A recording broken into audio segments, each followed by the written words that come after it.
वो भैया वो पूछना था कि जो मिडिल ईस्ट एशिया है उसकी समस्याएं क्या क्या हैं? मिडिल ईस्ट की, हाँ। मध्य पूर्व की समस्याएं। हाँ, अच्छा, एशिया में पहले हम बात करेंगे जियोपॉलिटिक समस्याओं के बारे में। अगर मिडिल ईस्ट देखा जाए तो उसको मिडिल ईस्ट क्यों कहा जाता है, किसके संदर्भ में कहा जाता है? तो मामला ये है कि जो विमर्श चलता है, जो भी विमर्श चलता है दुनिया में करंट टॉपिक्स के लिए या कहीं भी, जो भौगोलिक विमर्श भी चलता है, क्योंकि सारा ज्ञान, सारा पुनर्जागरण और सारी परिस्थितियां उत्पन्न हुई यूरोप के संदर्भ में। यूरोपियों ने ही ज्ञान की, माना जाता है, खोज की। जैसा कि आज का विमर्श परिदृश्य है, तो यूरोपियों की जो स्थिति है उस हिसाब से दुनिया में अगर देखा जाए तो यूरोपियों से पूर्व में पड़ते हैं हम लोग, यानी ईस्ट के लोग। तो दुनिया में यूरोपियों से पूर्व की स्थिति और दुनिया के संदर्भ में मध्य की स्थिति, वह है मध्य पूर्व। तो मध्य पूर्व में एशिया माइनर और उसके नीचे वाला जो अरबियन पेनिनसुला के ऊपर का क्षेत्र है, जितने ही स्थान है और जो टर्की है, ये क्षेत्र आता है। अब हुआ क्या, यहाँ की समस्याएं क्या? तो यहाँ की समस्याएं क्यों जन्मी?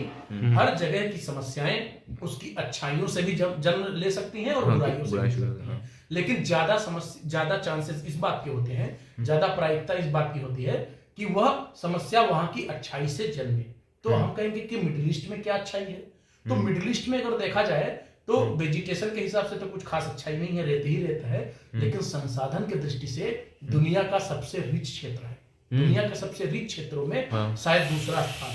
पहला स्थान अगर हम रसिया के प्रायद्वीपीय शेल्फ को माने, मध्य तट को माने, तो अगर दूसरे स्थान पर बात की जाए तो ऊर्जा आधारित जो कच्चा माल है, हमारा जो तेल है, उसका जो प्रमुख क्षेत्र है वो मिडिल ईस्ट का। तो एशिया में सबसे बड़ा तो होगा ही ना वो। मिडिल ईस्ट का जो क्षेत्र है वहां पे बहुत सारा तेल था, और जब दुनिया एक ध्रुवीय बनी शीत युद्ध के बाद, जब यूएसएसआर कमजोर हो गया, रूस का एरिया कमजोर हो गया, रूस जो एक महाशक्ति थी, जब विश्व द्विध्रुवीय हुआ करता था, उसके बाद अमेरिका का प्रभुत्व आया और अंकल सैम यानी अमेरिका, इसकी डोमिनेंस वर्ल्ड जियोपॉलिटिक्स पे बढ़ी और संसाधनों की मार में इसका कब्जा हर जगह होने लगा। और यही कारण है फिर अमेरिका में आगे निक्सन जैसे प्रेसिडेंट हुए, जिनका मानना यह था कि हमारी सेना की कमांड केवल अमेरिका तक सीमित ना रहे, केवल प्रशांत महासागर तक सीमित ना रहे, ये पूरे विश्व में।